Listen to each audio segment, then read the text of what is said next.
All right, we're live. We're here. So, what is going on, everybody? Welcome back to another edition of Comics, another movie review. We're talking again with Jack today, and we're talking about The Gentleman, Guy Ritchie's latest film.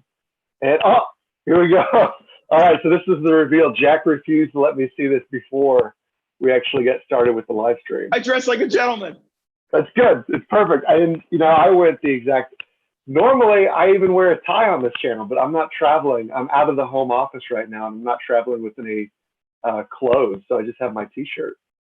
But Jack, you recommended that we watch this movie, and did you only watch this one time or two times in preparation? No, I've watched it again. Yeah. Okay, what'd you think the second time through? Better or worse? For me, it was better. I really enjoyed it the second time through as well. I love Guy Ritchie so much. I think I realized watching this movie that what I actually enjoy in movies, whether it's Point Break or Pulp Fiction or anything in between, is really distinctive voice in the dialogue. I absolutely love that. And it's funny because I've noticed before that Guy Ritchie has sort of these unique pieces of slang that he is always working in, and they pop up in his movies. I remember when he was on Joe Rogan, he explained that if you're wearing a jacket and you put a handkerchief, a pocket square in, that you own the jacket, and all of a sudden the jacket looks like it was your idea rather than something you're forced into. It adds a bit of razzle dazzle, as he says. And I noticed that was kind of a funky phrase. And then sure enough, it popped up in his movies. Another one of his that you hear a lot in The Gentleman is Double Bubble, which is getting paid twice. Yeah. Okay. And so it turns out that what I'm really looking for in a movie is like this really weird, funky kind of voice in the dialogue. And so I can watch Guy Ritchie movies over and over and over again because they've all got that quality. You told me that you watched it with the family and they all loved it. What was that like? They enjoyed it. My dad actually, I watched it with my mom, my dad, and my wife. And my dad actually does this thing where if you really enjoy something, he'll repeat dialogue like immediately after it happens. So you always know what his favorite lines are going to be. I didn't write down his lines. I wrote down some of the lines I really like. So I guess we're already in simpatico here about part of the appeal of this movie. Like when Colin Farrell as Coach says, you got your mouthwash muddled up with cat piss. So there's a lot of lines like that are really, they're great. And I wrote down several of them. That's fantastic. I had a couple of the lines that I thought were particularly hilarious. Getting into the slang and the lines, one of my favorite pieces of slang is bush for marijuana. Was that one you were aware of prior to this film? Because I got to say, I don't recall using that one or having heard it. And I talked to a lot of people about pot. What's the deal with bush? Oh, that's a good question. I actually think this is a British-American difference, kind of like with, I'm not even going to say it, but the F word, means something radically different in English slang versus in British slang. Yeah, they call a cigarette something that we use as a homophobic slur, right? Yeah.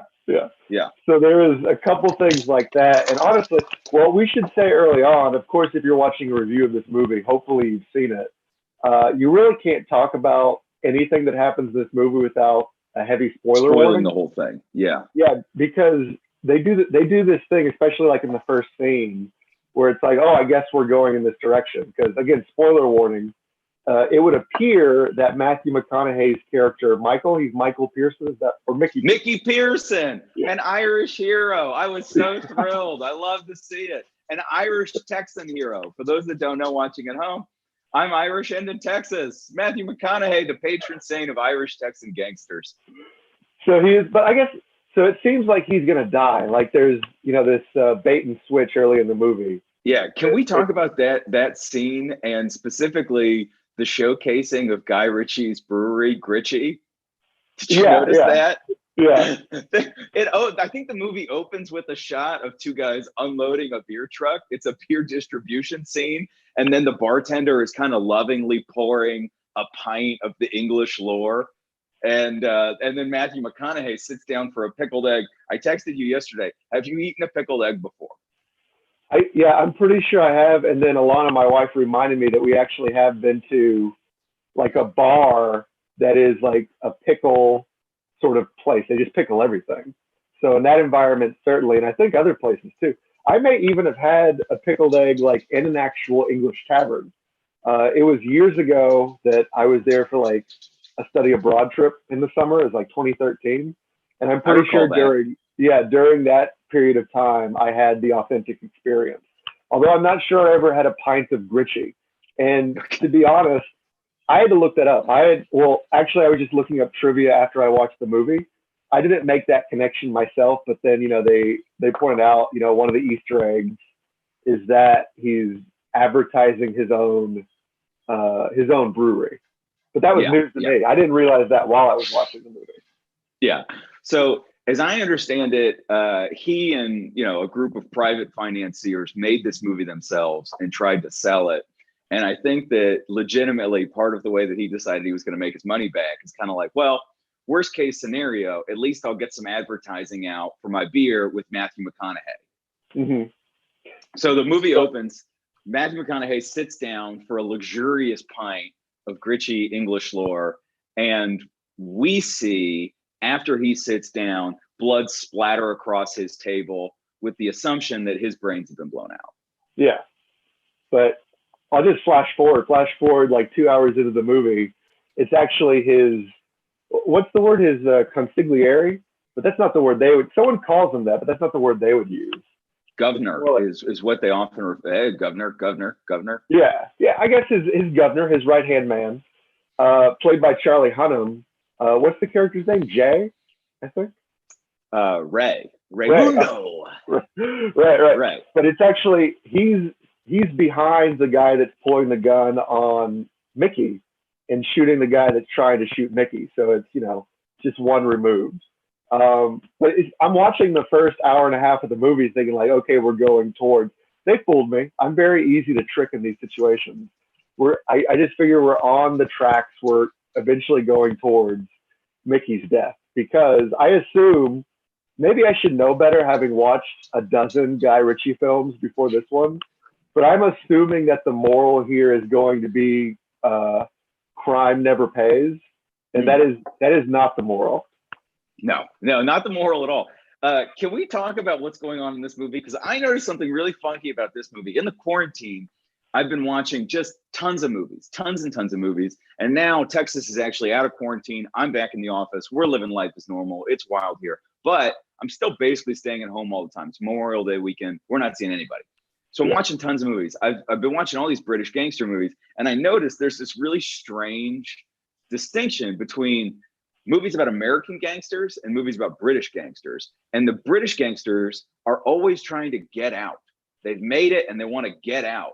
Layer Cake, Daniel Craig is trying to get out. Mickey Pearson's trying to get out. In the American crime movies, they're never trying to get out. They're just trying to grow and become Scarface, Godfather. All these movies are just about like insane, endless greed. And granted, in the United States, I know that a lot of these films are meant to be, pretty lightly veiled metaphors about capitalism. But what's going on with the British gangsters all trying to get out? And then also, are they trying to get out because the teens in Britain seem to be so rambunctious? Every time I see teens in British, they're so mean and scary. I don't know what's going on with the teenagers there, but they're terrifying. They're little gangster hoods ready to rob and shoot and stab everybody. Yeah, there's a lot of good points there. I want to start at the beginning with I think that's a really strong point, the difference between American gangster films and British gangster films. And I think part of it, whether it's unconscious or not, like they discuss it in this film about how there's only so much space in England. Like when they're talking about where's he going to grow the drugs, he's limited because there's really only so many places to go. And I think that's part of it. Like in America, there's literally just so much land mass that you could grow and become a bigger gangster for your entire lifetime and still not own everything. I mean, there's plenty of Chinatown or other movies like True Detective Season 2, where it's just we're trying to figure out how to conquer Southern California, like just with the water supply. Yeah. So it's like they could spend again an entire lifetime just trying to conquer that one portion. Where it's like again, like in this movie, and I think also in Layer Cake, it's like they're kind of like Alexander. They look out and there's nothing left to conquer, so they weep. And I think that's part of it. But go ahead. So Matthew McConaughey, as he puts it, Bush is my game. He's in the Bush game. He's ready to get out. What do you make of the gangster Mickey Pearson and his story? It's tough when you cast somebody as charismatic as Matthew McConaughey, because then when he's playing a character, I don't feel like I'm getting a good reading on whether or not I'm supposed to like this person, because I like him regardless. He's Matthew McConaughey. So if he's supposed to be a bad person, for example, like I'm completely like I have no true north on that. I have no accuracy in terms of figuring out is he good or not. I think that he's, if not good, he's certainly favored by the movie. The movie is favorable towards Mickey, and I think that there's a light indictment of the class structure of Britain. And I say light because Guy Ritchie's pretty deeply ingrained in the good part of the class structure. The class structure is good for him. So I think there's a pretty light indictment of the English class structure, and he's kind of this fun American renegade playing the British elites. I think he's at least favored by the script. And then in terms of his goodness, as we understand it, he avoids violence, kind of at all costs. We really understand the story of Mickey Pearson through Hugh Grant in one of the most unique Hugh Grant performances that I can recall. Hugh Grant plays an investigative reporter working for a New York Post type major publication that does a lot of slimy hit pieces, and this character sort of tells us the whole story. Fletcher, and that's really a framing device for the movie. What did you make of the framing device and Fletcher and that sort of technique? I think he's very entertaining. I mean, it's like Hugh Grant has moved into this is common for a lot of actors who have been in the game for decades. Like they move from leading man status to like sort of chewing the scenery side character. And that's definitely what he's doing here. And it's not a similar character. It's actually a bunch of different characters. Did you ever see Cloud Atlas, No. the Wachowski brothers movie? That was one where it's like six. I think they're just the Wachowskis now. It's confusing. Right. Yeah. Okay. I don't want to get unmonetized. Let's be clear. That's fair. There's a similar point I want to bring up with that in this movie too, but we'll circle back around to that. But anyway, just in that movie, Cloud Atlas, Hugh Grant is very much doing the same thing where he's chewing the scenery. Like that's the turn of phrase that I think is most appropriate here. Although it's weird because he's not the only character in this movie that makes me. I'm curious about the sexual proclivities of a large portion of the cast. Like, am I supposed to read them as gay? A little bit gay? Like for Fletcher's character, like he makes, by the time he gets to the bottom of that second bottle of bourbon or whiskey or whatever it is, he's making incredibly lewd passes at Charlie Hunnam, who is also, for his part, throughout the movie, talking about certain things that make him uncomfortable, or again, there's nothing like incredibly overt, but I think it's also a little bit telling that an early title for this film was going to be Tough Guys, TOFF Guys. So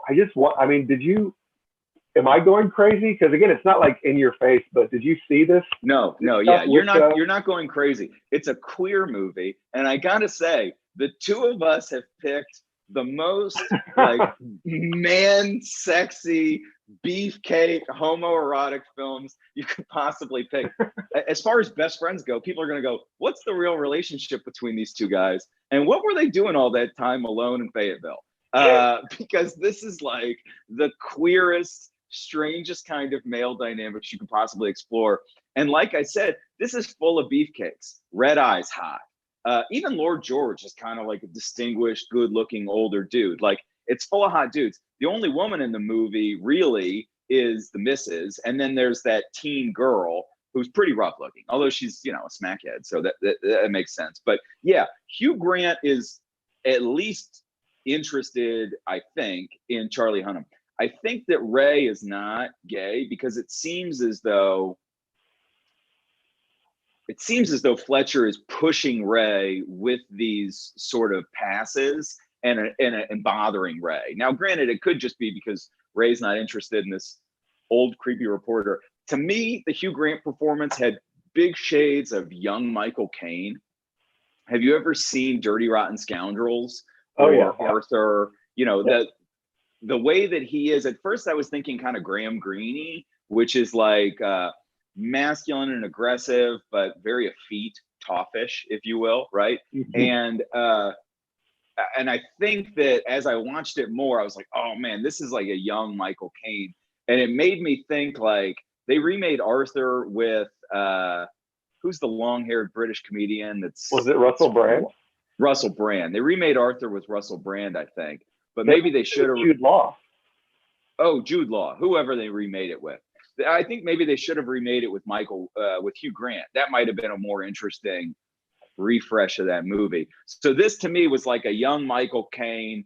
I really enjoyed this performance from Hugh Grant. I'd like to get way more of this Hugh Grant, but I think Ray is not gay. So Hugh Grant comes in and he's shopping a movie script. I loved all of the kind of meta elements of this movie. The script was great. I thought it was truly hilarious when he said, this is the kind of film to watch on old school cinema format. I watched it on digital 4K. I don't know what you saw it on, but I was like, it was the same for me. I'm not seeing it in its intended format. And I was a little bummed out about that.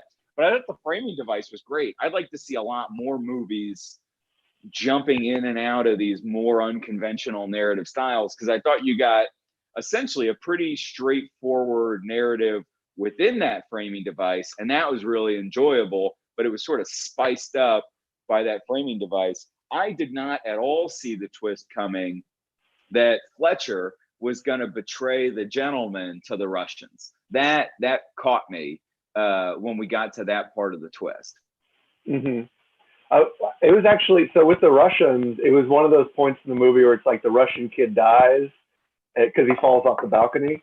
And I'm thinking like, oh, well, that's going to be a problem later. And then, 40 minutes later, I've forgotten about it because the movie's forgotten about it.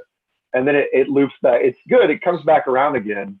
I think they do enough like story seeding there, but I don't know. Do you think it would have been improved or made worse if they had had another scene or two for the Russians before they bring it? Because it's like the last 2-3 minutes of the movie when they bring that back in. Do you think there should have been more with the Russian subplot? I'll bet they shot more. You mentioned 2 hours later. This is actually a pretty tight movie. I think it's like maybe an hour and 45 of actual action. I think the runtime is 153, but this is a pretty tight movie.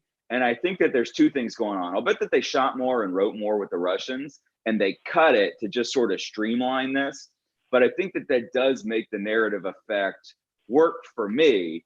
To me, the Russians are just kind of this element of chaos. And I like the idea that this world is sort of troubled by chaos. This very orderly, set world is troubled by chaos. And there's a misdirect because it seems as though the toddlers, which is the gang of boxing tracksuit wearing miscreants run by the coach played by Colin Farrell, it seems as though the toddlers are just trying to make a dope YouTube video and accidentally screwed up this deal for Mickey.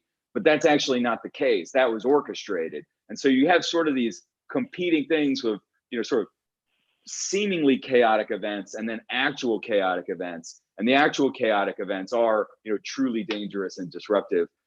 Let's talk about the toddlers. Yes, what did you make sure. of Colin Farrell's performance as the coach and his crew, the toddlers? Well, like you already said, like I feel the exact same way about the youth of England. Like I just don't know where it's coming from, but they really, even though it's a movie, like I'm legitimately terrified of these portrayals. And there's, I don't remember the name of it, but there's certainly worse examples of that. Actually, probably the most famous example of the terrible youth of England is the Kubrick movie. Clockwork Orange. A Clockwork Orange. Yeah. Terrifying. But is it just like bad? Fortunately, is it just that they're so ill-mannered, so that on the other end of it, like when they mature, they can become the most well-mannered of all the civilized peoples on Earth? Like, do they need this extreme? Whereas, like in America, by contrast, I might say, well, it's just kind of like this middle-of-the-road jackass for your entire life, but there's no sort of like dual-faced Giannis there. You see what you see is what you get with an American, and it's like, I almost prefer that. I like the manners. I like all the tough guy portrayals in this film, and the fashion and everything, and the idea of a gentleman being, my personal definition of just a gentleman is someone who puts others at ease, which, if that's the case, if they're thinking about that as the case for the title, it's maybe like a misnomer or misapplied, but it's still, I always think about that when I think about the idea of a gentleman. But in terms of Colin Farrell, I mean, easily my favorite character. It's not even close. In this movie, it's Coach for me. Man, I'm with you 100%. I think I was thinking about the British teens, and this movie and Peep Show, Young Offenders is a great Irish movie about two teenage kids in Ireland. And they're terrifying. The kids are stealing cell phones, they're robbing people, they're stealing bikes. But if you think about American teens, I mean, they're like, what are you talking about? You got Mean Girls, you got Carrie. I mean, our teens in film also get up to some pretty terrifying miscreant stuff, Alpha Dog, right? And so, maybe we're just getting the sensationalized version of the British teens, because I don't really want to see the kids that are just studious and polite show up in movies. So maybe that's what's going on. I do think, though, the teens there are a little bit wilder. I think they're crazy. And the coach has sort of taken it on as his mission in life to give these kids a purpose through boxing. And we meet two versions of his proteges. The first is proteges at the very beginning of their arc, which are the kids that he meets in the chipper, or the fish and chip shop. And then the second, the toddlers, who are his sort of almost fully baked proteges. The chipper scene is one of the greatest Colin Farrell scenes in all of cinema, when he beats the hell out of those kids and uses malt vinegar in a way that John Wick could only cream his pants about. I mean, it was exciting and impressive to watch him go at those kids with the malt vinegar. I love that scene. I thought that the action in this movie was fantastic, and the toddlers really were a fun, kinetic way to get at the action. I was curious after the first time I saw the movie about who the rapping toddler was. It seemed like a real rapper. And I looked it up, and it's Bugsy Malone of Britain. Are you familiar with Bugsy Malone? I have no idea. Bugsy Malone. I wanted to bring him up because he's recently been in the news. Bugsy Malone crashed his motorcycle in Britain, and it was crazy. It was violent. So well wishes to our boy Bugsy Malone. But the rapper and the tracksuits and the team, it was fantastic. The toddlers go to rob Mickey, and they're at the dope shop, and all these big, mature, middle-aged tough guys are coming in to kind of like give the toddlers the business. And then we later see the YouTube video, which is, I think, iconic. It's fantastic. The music, not for me, but the music video was freaking dope, man. I loved it. I thought the toddlers were great. If there were going to be more movies, I don't know that I want to see more movies about Matthew McConaughey and Charlie Hunnam, but I'd love a spinoff with the coach and the toddlers. Yeah, yeah.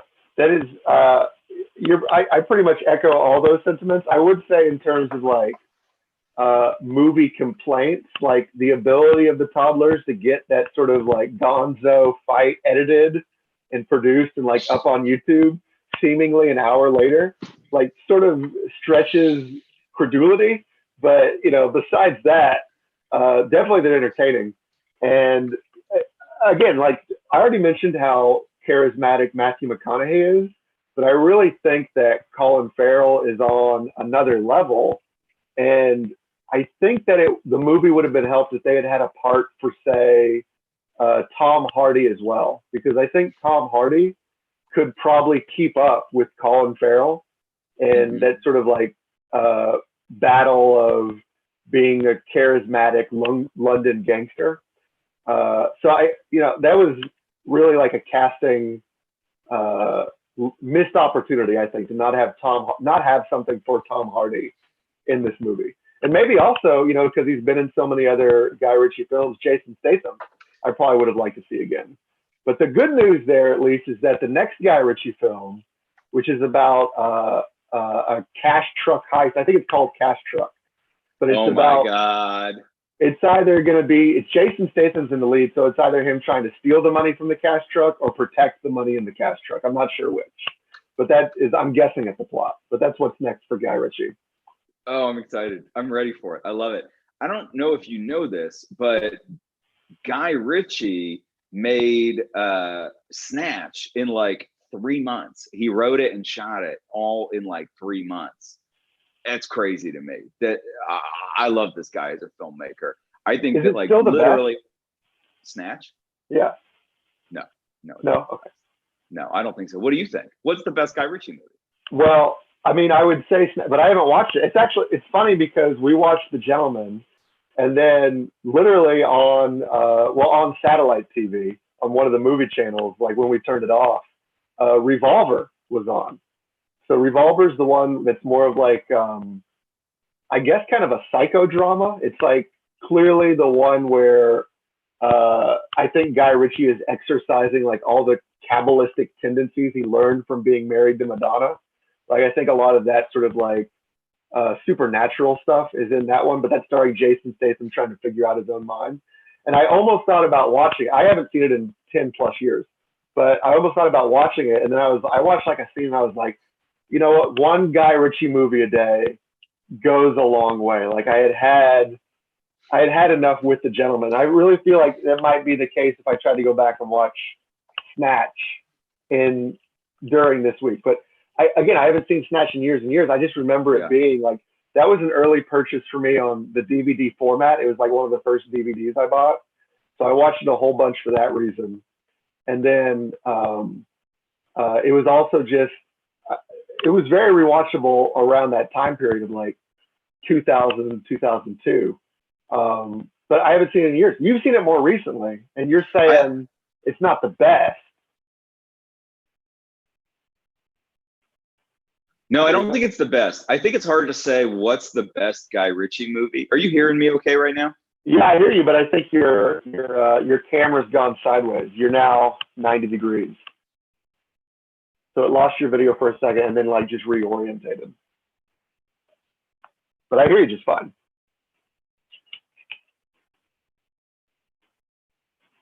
My spectrum is having some issues, it would seem. But yeah, that's okay. You're going in and out. I think we're back on the right direction now, at least. Yeah. Are you hearing me all right? Yeah, I hear you just fine. Audio's good, and now, your orientation's good. Good. I think the only thing we can know about Guy Ritchie movies is that Aladdin is not the best. Beyond that, I think it's up for debate. Did you get around to watching Aladdin? Have you seen that one? I watched Aladdin on a plane. I took a flight from Dallas to Tokyo last year en route to Cambodia. Mm-hmm. And I think that's a 20-hour flight or so. And even on a 20-hour flight, Aladdin was tough not to turn off. I'm not going to lie. Yeah, he's got a weird career. And actually, if we could talk a bit more about his weird career for a second. It has actually I remember being disappointed because I saw Snatch in the theater first and then went back and got Lock, Stock, on DVD, I think, after the fact, and loved those two movies. And then the received wisdom at the time, whether or not it was actually true in his own life, as Guy was experiencing it, was that it was a mistake for him to marry Madonna. And he was wasting the best gangster filmmaking years of his life, making these sort of some weird vanity projects for Madonna, including a film I never saw called Swept Away, which is about Madonna on a beach with some guy, I guess stranded on a beach. And then, you know, the Kabbalistic supernatural film I already talked about briefly, Revolver. And then the year or a couple years after that, they got a divorce, and he comes back with Rock and Rolla, which I remember people at the time saying is like, oh, this is a return to form for Guy Ritchie. I can't remember how true that is because I haven't seen it in 12 years. But then after that, it's like you think, okay, he's going to be able to make these great gangster movies again. But even if he were, I would say it's like if you lose that 7-year period where, you know, you're young and dumb and can make, like, you can say portray characters like the toddlers or the terrible youths of England a little more genuinely, like it's just coming from a place of like, I too am like that. I too am young and stupid. There's, you know, who knows the 3 or 4 great gangster movies we could have gotten from Guy Ritchie in his 20s instead of being married to Madonna. But then even stranger to me is after Rock and Rolla, he goes full Hollywood. It's like every film he makes after that, or the vast majority of them, are based on existing intellectual properties. Like he does 2 Sherlock Holmes films, he does Aladdin, he does The Man from U.N.C.L.E., and there might even be more besides that, but it's like, you know, to me it was just a strange series of decisions. And, you know, if it was, I get it if it's like, you know, having a career, making money, securing your livelihood. Yeah. But what can I say? I would, well, you go ahead. He talked about this a little bit in his appearance on the Joe Rogan podcast. And he broke down what had happened as he was trying to release King Arthur, I believe, is what he was promoting. Yeah. And so what he said to Joe Rogan is, when I first started making movies, what you could do is you could make a movie like Lock, Stock, and Two Smoking Barrels or Snatch, and you could go release it and start small and grow and gain more and more theaters. But in the contemporary world of filmmaking, you can't get a date. And he talked about the struggle to get a date and how you get pushed off your date by bigger movies. And he talked about, I believe, in relation to King Arthur, that, for example, they were going to have to come out a week after Guardians of the Galaxy, which was kind of a death knell for a movie. And I talked about how he made The Gentleman, had some struggle to distribute it. It was made a full year before it finally came out in theaters. It came out in 2020. It's the the 6th highest grossing movie of 2020. Yeah. I think it should win all the Oscars. For me, it's already the best picture. But I think that the reason that he's making movies like Aladdin and King Arthur and Sherlock Holmes is not because of his artistic choices, but because Guy Ritchie wants to make movies for film goers. He doesn't want to just release stuff straight to video on demand. And the only way to get your movie into a movie theater is to make it King Arthur or Aladdin or some big branded IP. And we kind of saw that play out with The Gentleman, where it was difficult to get a date. It comes out in January, dumpuary, and, you know, still only makes $100 million. It made $115 million on $20 million budget or something like that. So it's still pretty good money that it made. So I'm sure that he's going to get to continue to make movies like this. But in terms of getting movies to come out in May, like now, it's just going to be really hard for any filmmaker, even somebody like Guy Ritchie, which to me is kind of a real bummer. He does say, though, if I can give him a little bit of positive props to finish this thing out, you know, I think that he's taking the same approach to something like Aladdin that he takes to the sport coat. He's trying to tuck a pocket square in, make it his own, throw a dash of razzle dazzle, get some double bubble off of it. You know what I'm saying? Yeah, I do. I get it for sure. So, well, let's circle back around to The Gentleman proper in this film that we're talking about. So let's talk cannabis. Let's Okay. talk the cannabis of this movie. The The tea, White as Widow they super say. cheese. The Yeah. White Widow super cheese. Talk about the cannabis plot line for me, and what you make of this whole deal. Well, you already said it, but it immediately reminds me of the plot of Layer Cake, which again, it's been years for me, but Layer Cake was a little more serious because it was like, it was hard drugs. Whereas like, this is like a soft drug. And it, like in this movie, like with so many movies where like they're dealing pot or bush, someone makes the point that, nobody's going to die. Like nobody's going to overdose using my product. And I think they're talking about that when they're making the comparison to like the pop star and his friends. They're all on smack up in the apartment, and it's possible to over. And like the girl who actually, that girl, the actress is Sting's daughter. What? Who was in Lock, Stock. So it's like, I don't know if this is like a weird sort of like several Sting decades the musician? later. Yeah, Sting the musician. And also, again, I want to be not just politically correct, but also considerate of people's preferred pronouns, because this person, Sting's daughter, their preferred pronouns are they and their. And look, I'm just going to put my foot in my mouth no matter what. I thought this was a room full of boys. Like when we walk into this scene, I didn't realize that one of the people in the room was the Lord's daughter who was there. And it's an androgynous look, which I guess understanding the pronouns is maybe a little bit more purposeful. Yeah, I mean, it's neither here nor there. I just thought the casting was, it's probably a bit of stunt casting, having to go back to the fact that Sting was in a Guy Ritchie film several decades ago. That's a great scene to talk about the cannabis, because this movie, like a lot of movies, has a very specific moral stance about cannabis as it relates to drugs and culture. And for example, in that scene, Ray gives a speech about how in my day, having a cup of tea was about spreading good vibes. I'm just trying to radiate a little positive energy your way. And I really appreciate that the movie says, hey, pot's this good drug, this friendly drug, blah, blah, blah, blah. But there is a problematic supposition there, which is that it's good because it's not dangerous, which to me, I think is not really the way to think about it, because, mercury's dangerous, but it's in everybody's house as a mirror. And so, whether or not cannabis is dangerous, to me, is kind of neither here nor there in terms of whether or not it's a good drug. To me, it's a good drug because, as he said, it makes people happy, makes people radiate good vibes. I do see it as a positive influence, but not really related to whether or not it was dangerous. Even if it could be dangerous, I could still see it as a good drug because of its potential for positive use if used correctly. And that's really the way I feel about it. It made me want to smoke some pot. And it also made me want to change the way that I talk about it. I love thinking about it as the puff game. In my day, the puff game used to be about good vibes. I like calling it a cup of tea.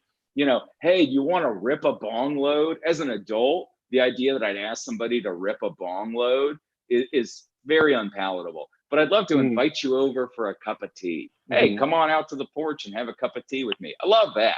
That's good to me. Yeah, that's awesome. And again, I think it goes back to what we definitely can learn from the British is a better use of our affectations, or, again, just becoming a little more well-mannered, becoming a gentleman, which frankly, based on the costuming, the prop department for you today really outdid themselves.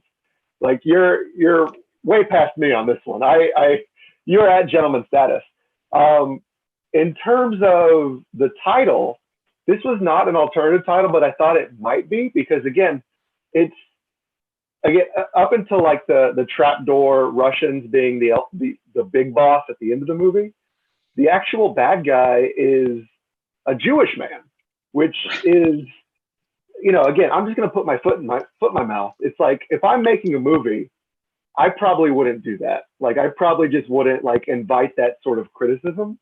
But I almost thought, like, was an alternate title for this movie going to be The Genteel Men? But yeah, maybe not. It's interesting with the race stuff because they almost directly address it head on. The coach gives a speech partway through the movie where somebody calls Ernie a black cunt. And he says, listen, it's just a fact of the matter that you're black and you're a cunt. Being black's got nothing to do with a cunt, with being a cunt. He doesn't say that black people are cunts. He's just trying to explain which cunt you are by explaining that you're a black person. And he was like, well, what if I called him a pikey cunt? Would that be okay? And he says, well, maybe if you did it from a place of love. And so I think that Guy Ritchie's perspective is like, I can utilize some of these potentially problematic stereotypes because it's coming from a place of affection. And I don't think that Jews are evil or Asians are some of the things that I say they are in this movie. And I guess that's his way of explaining it. I don't recall a big backlash to this movie. I think that probably there's as much backlash to the race stuff as there is to the bro stuff. And I think if I recall it correctly, the bro stuff was equally lambasted in the news. For me, I'm not super concerned about it, but I'm a white guy. Maybe I have the luxury of not being concerned about it. I think it'd be interesting to hear from Asian friends. I work with a guy who was born and raised in China, and we talk about a lot of these things. And for him, I asked him about this movie, and he was like, I don't care, I like Guy Ritchie. And I think that's the way that in general, a lot of people end up feeling about this stuff is like, yeah, I prefer he didn't say this, but whatever. I like Guy Ritchie. And so, people vote with their dollar, and this movie was successful, and I don't recall a big backlash. And so I guess it's okay. The economics of cannabis for me were really interesting in this movie. I thought it was funny that I think I know a little bit about finance because I work in commercial real estate, not much at all. I'm hardly a financial expert, but they're trying to squeeze in these economic terms. And I think it's really only to spice up the dialogue. I don't think that they're very firmly applying or considering some of these ideas like exit value and valuation, things like that. It sort of felt to me as though Joe Rogan watched an episode of Shark Tank and was splicing in some of that talk. Not as though somebody that was like, a certified financial analyst really talking through the details of the way that somebody would evaluate the financials of a deal, the pro forma of a deal.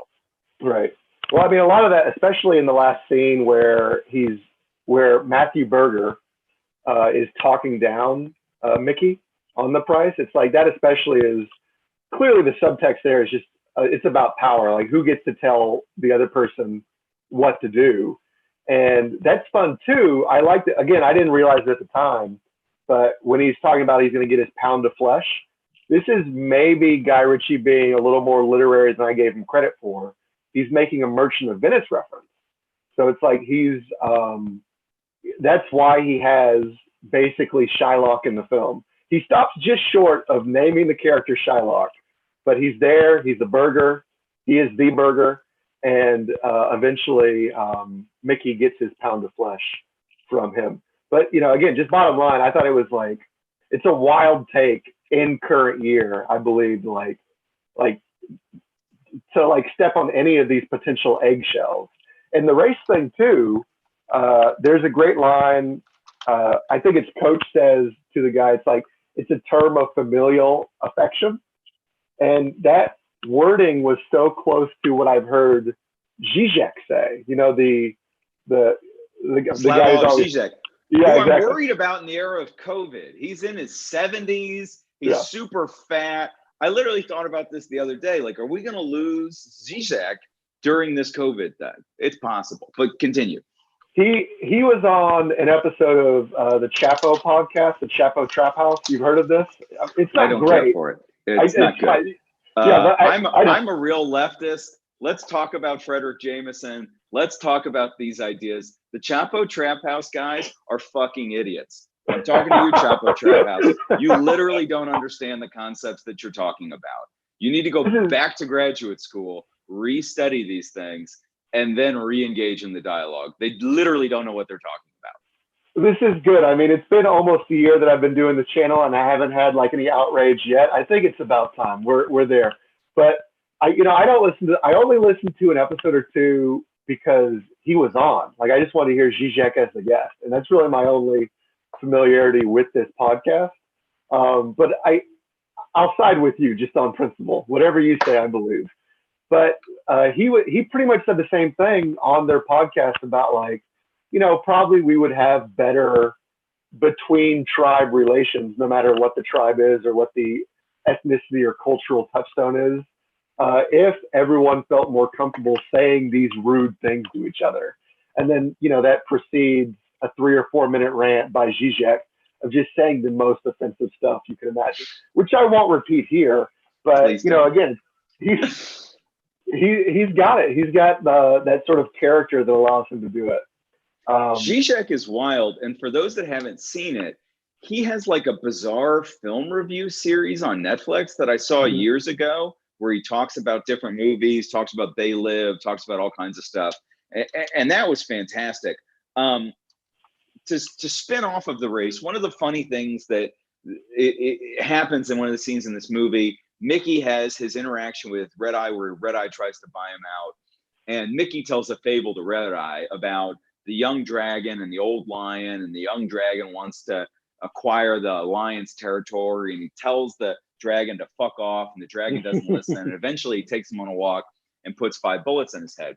And what was so great to me about the use of that fable is that that's what happens in the movie, but with Burger, in that Burger doesn't realize that he's dealing with the old wise lion, and eventually the lion's going to take him on a walk, lock him in a freezer, and make him carve a pound of flesh off of his body and transfer $270 million. Like, you do not fuck with the lion. And at the beginning of the movie, Matthew McConaughey opens with sort of that speech about how you can't just act like the lion, you've got to be the lion, this, that, or the other. He brings it back at the end. And if there is kind of a defining philosophy of this movie, it is Matthew McConaughey's superiority as the king of the jungle, the man, the lion. What do you make of Ray and Charlie Hunnam's role in the story? Because Ray is almost our guide, but what is his character's role in the story? I don't know if this is like me reading into it, but I honestly thought he was in love with Mickey. Or, like, maybe not, it's like those different variations of classical love. Like, it's not eros, right? Or eros. It's closer to, well, what is the one just between Philos? Yeah, I mean, I forget, but whatever the term is, just between two men with this sort of mutual respect. And maybe it's like this, again, like, I don't think this is in the movie itself, but I'm reading into it. I'm thinking, like, part of it is he used to be a toddler, but he was raised by Mickey, or he was, like, pulled out of it by Mickey. So it's like he owes him for that, and he loves him for that, even if it's not just, like, flat out. And again, maybe that's like Fletcher trying to get at him by making those passes at him, but like trying to, label him as a toff. Ray's home is beautiful. The island is spectacular. He's got the incredible setup in the backyard with the Barbie that warms your feet. I don't know if you can tell, but there's kind of a tent-like canopy over that whole area. He's got a really beautiful home and excellent taste. Everybody here has got excellent taste, which I really appreciate. I was like, this is just a beautiful movie. I love this. There is a really interesting thing to me going on with Ray, in the sense that I sort of understand Ray through the moment when he starts giving it back to Fletcher, and he's like, you and I have very similar jobs. I'm just better at it than you. And I understand Ray as this guy who sees the work as the thing of value, and the recognition as undesirable, unnecessary. And I thought that was a really interesting ethos, because, as you're saying, I see that coming from Mickey a little bit, where Mickey's high profile is not connected to his ego, it's just connected to his work. And that's a complicated idea because he doesn't want to be shown up by Berger with the donation. We see that early in the movie. Berger's at the head of the table. He's funded the whole cancer center or something like that. I thought that Ray is perhaps a more ideal execution of the values that we see from Mickey Pearson. Thoughts? Yeah, I think that's a really good reading. I've forgotten about that's a really good point too, about just how Mickey is forced into the limelight just by virtue of what he does. But I think that's a really solid reading of it. Let's talk around. About his wife. His wife is a totally unique character. I've never seen Downton Abbey. Have you seen Downton Abbey? No, is that what she's in? Because I wasn't familiar with this actress at all. I had never seen her before. Before we talk about how she did, I think it was fine. But, you know, originally they wanted Kate Beckinsale, and I want Kate Beckinsale. So I would have gone with that if it was possible. Yeah, I don't know what Kate Beckinsale's up to lately, but one thing that's really bizarre on Google is that Fox News is constantly trying to lure me in, and they've decided to try to lure me in with bikini photos. Last week I had a headline that said Haley Baldwin showcases itsy bitsy teeny weeny bikini. I've had the same things about Kate Beckinsale posting bikini photos on Instagram. It's a really bizarre thing to try to use bikini photos of middle-aged women to lure people into conservative news websites, but whatever, I don't know. That's what they're doing on Google News. So I don't click the links because I'm afraid that it's going to screw with my algorithm. But I do see from time to time Kate Beckinsale's posting hot photos on Instagram. So I just sort of trust that she still really got it. I think it'd be really fun to see Matthew McConaughey's energy with Kate Beckinsale. But at the same time, I really like this actress. I thought that she was really good. One thing that's kind of uncomfortable to talk about, but I'm confused about, and even after watching it twice, I don't understand. Obviously, what happened to her was horrific. And frankly, again, in talking about stepping on eggshells in today's age, was there a full-on sexual assault, or did he get there in time? And is that potentially ambiguous because Guy Ritchie is making the point that it doesn't matter if the sexual assault was carried through or not, the act of violence on the woman happens whether or not that makes it all the way or not. Whether he gets there in time or not, the woman's trauma is the same either way. Yeah, actually, okay, even worse than that is that I think whether or not it's ambiguous if there was actually any full-on assault is the fact that when Mickey comes in, he shoots Dry Eye in the head, and then she's spattered with blood on her face. So to me, it seems that like it's visually speaking, it's the same sort of problem. So yeah. I think that was a conscious choice. I'm not sure for what reason, but you know, the filmmakers, I think, decided to do that and to make that, you know, noticeably similar to something else gross that could have happened. Yeah.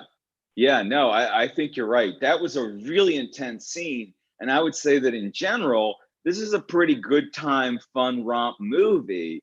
But near the end, I mean, it really dials up the intensity through that scene in an interesting way. And then in the climax of the movie, the most, you know, Mickey Pearson, you talked about how charismatic Matthew McConaughey is, and that's absolutely the case, but he's also just cool. He's genuinely cool, and that's his whole thing. He's cool all the time.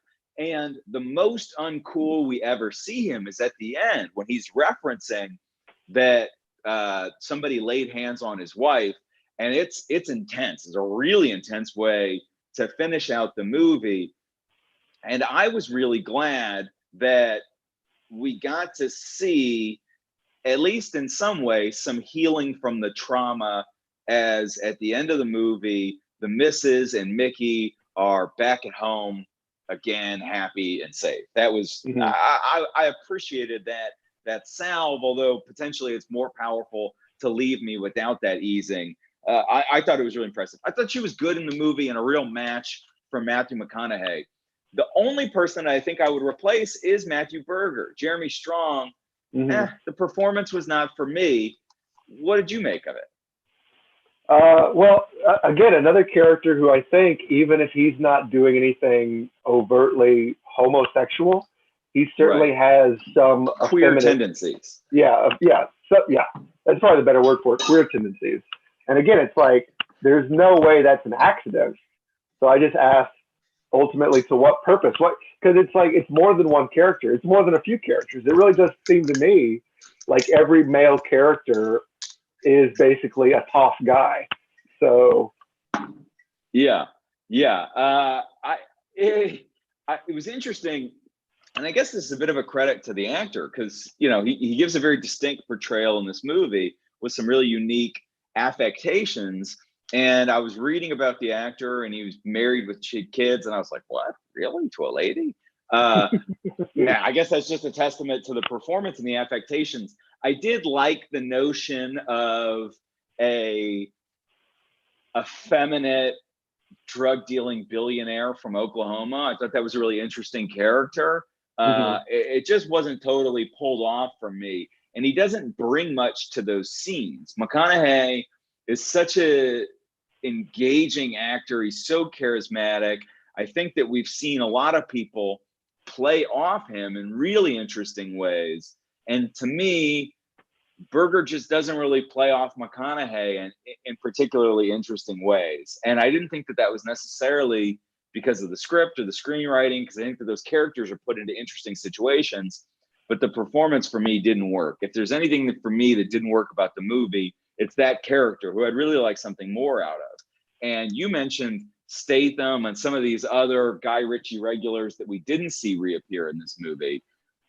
I do wonder if that big bad character might have been played by somebody else, if it might have been more engaging. For example, with he and Red Eye, I thought Red Eye was so much more interesting and so much more powerful of a presence.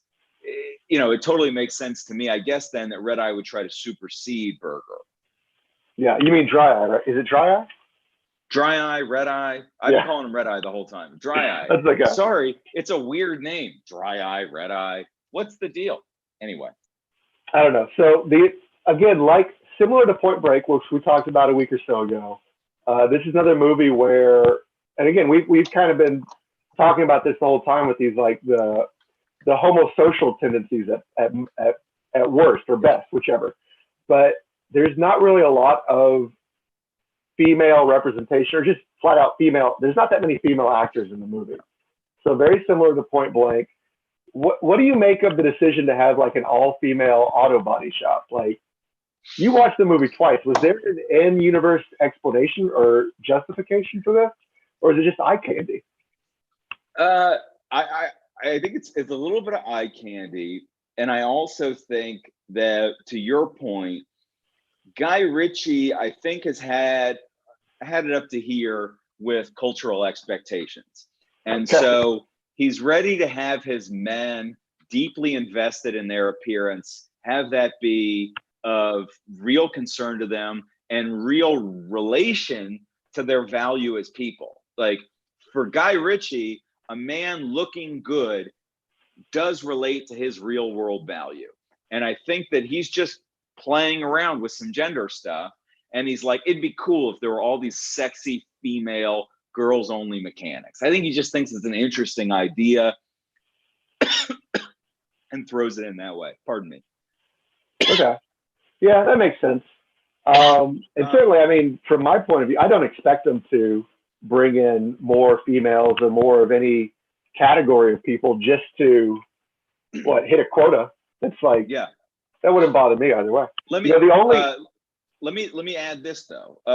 When we were in the female garage, I thought that moment when we first enter there deserved a different scoring or a different soundtracking via a band like Garbage or maybe No Doubt or maybe something from Courtney Love.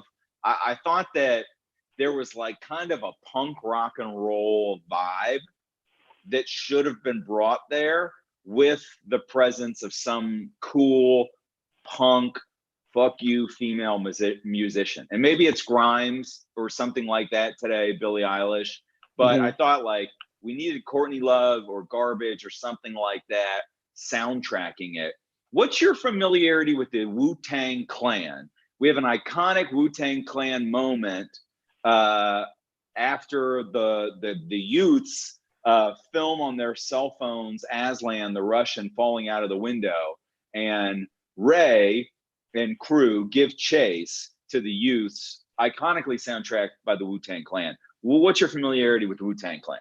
I didn't recognize that track, but they do they mention Wu-Tang a couple times in there. So it's like I picked up as we went along that that's what it was because they're announced, but I wasn't familiar with that one.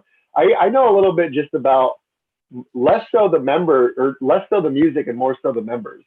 Like I know about basically the roster for the Wu-Tang Clan and all their what their appearances in film and television outside of their music career. So I know more about them from cinema than I do from just their music.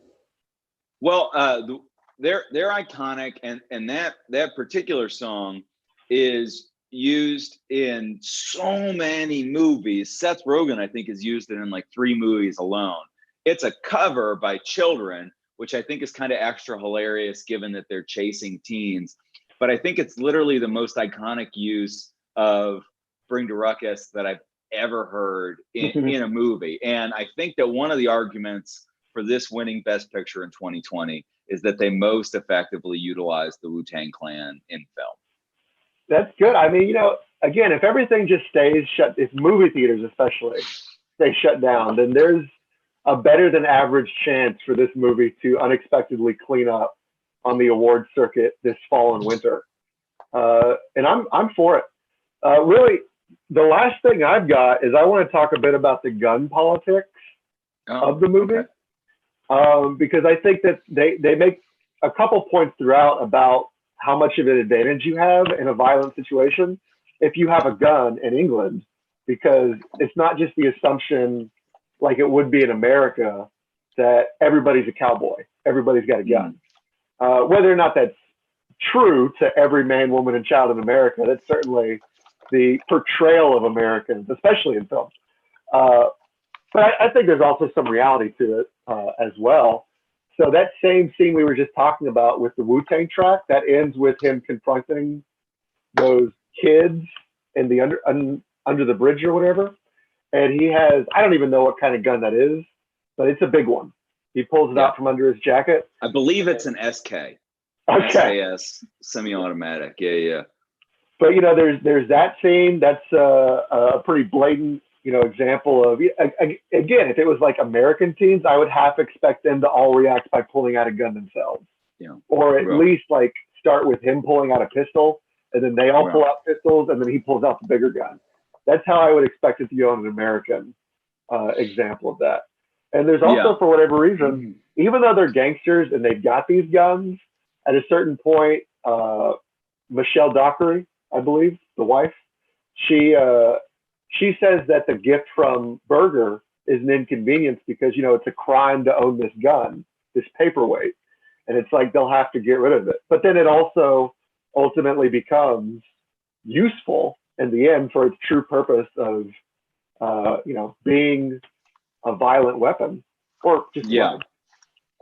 Yeah, the gun policy is interesting. And frankly, I think it makes for more interesting action movies. One of the things that's so cool about the John Wick films is that Chad Stahelski invents gun fu, which is this combination of guns and mixed martial arts. Right. And this is not to be confused with Gun Kata from Equilibrium starring Christian Bale. Okay. No.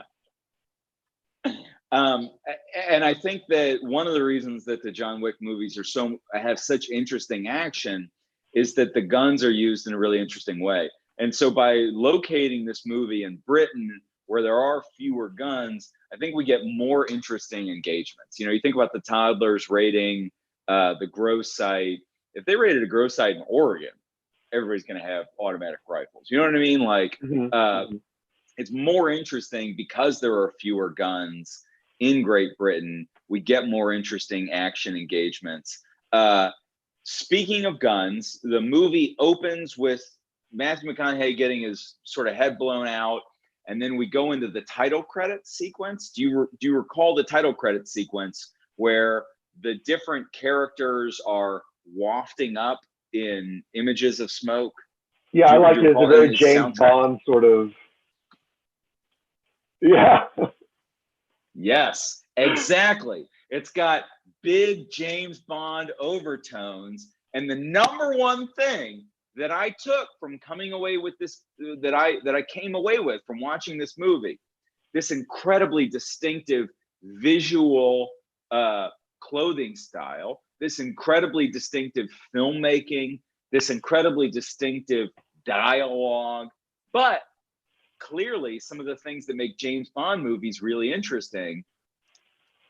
Do we see a Guy Ritchie Bond movie? I think that would be the most exciting director to pair with Bond in the future. I think this is going to be the last Daniel Craig Bond that we get that's going to come out next year. Well, I'm not sure. I'm sorry, go ahead. I would love to see the first next James Bond be from Guy Ritchie. And you mentioned Rock and Rolla, pardon me, earlier. That's a Tom Hardy movie. Tom Hardy's been open about the fact that he'd like to be Bond. I, for one, think it would be the most exciting thing for James Bond, for the next James Bond. I love Daniel Craig, to be Tom Hardy and Guy Ritchie. Yeah, I'm with you. That's genuinely, I'm down for that. That's an incredible suggestion. I was just going to make a joke. And the joke was that when he married Madonna, I'm not sure why he didn't just do Die Another Day, because Madonna was already in that one. That's it. That's my whole joke. But this will be better. This will be genuinely better, because I think a lot of people agree that Die Another Day was lacking in terms of what the overall ranking of James Bond films. But yeah, you know, we discussed between ourselves before about how much I respect Tom Hardy as an actor. So I think he would be a great choice. I think Guy Ritchie would be a great choice to direct a Bond film.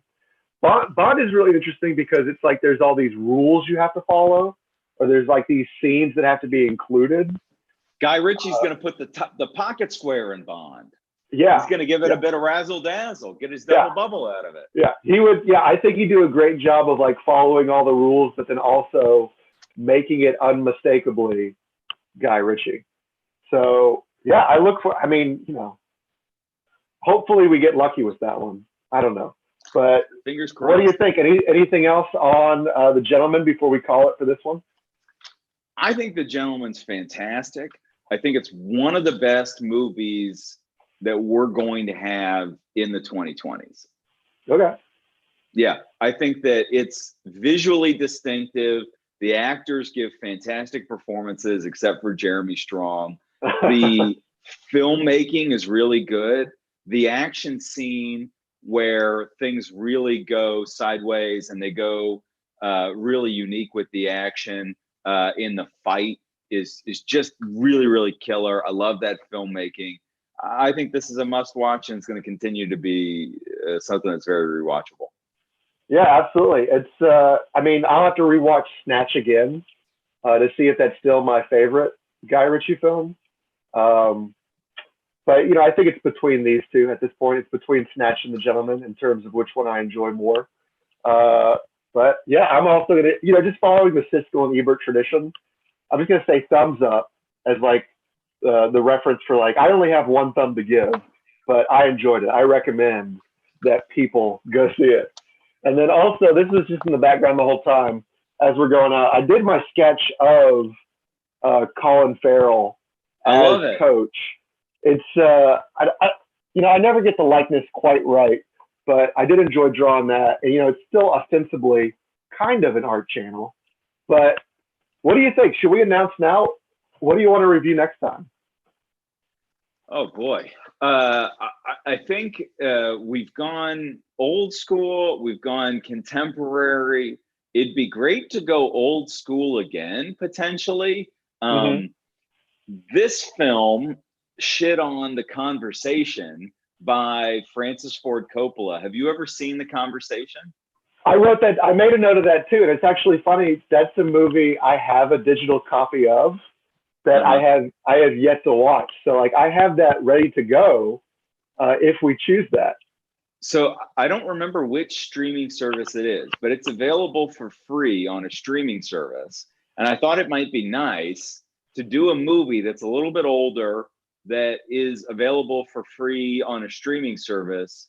And I don't know, maybe we talk about The Conversation next. I don't know. Yeah. I'm open. Absolutely. I've got it. I'm pretty sure it's on Stars. Like you say, I'm pretty sure that's the streaming service it's available on. But I went ahead and I had bought a digital copy on Movies Anywhere years ago. So this is good. It'll give me an excuse to watch it because I wanted to see it. And it was nominated for an Academy Award. If it didn't win, it might have won. I forget. It's very critically acclaimed, although they shit on it in this movie. It'd be interesting, I think, definitely to talk about why Guy Ritchie wouldn't like that movie. Yeah, that's good. All right. We've got that set up then. Well, Jack, thanks for joining me for this conversation about great. The Gentleman. And thanks for everyone else for watching, and we will see you next time.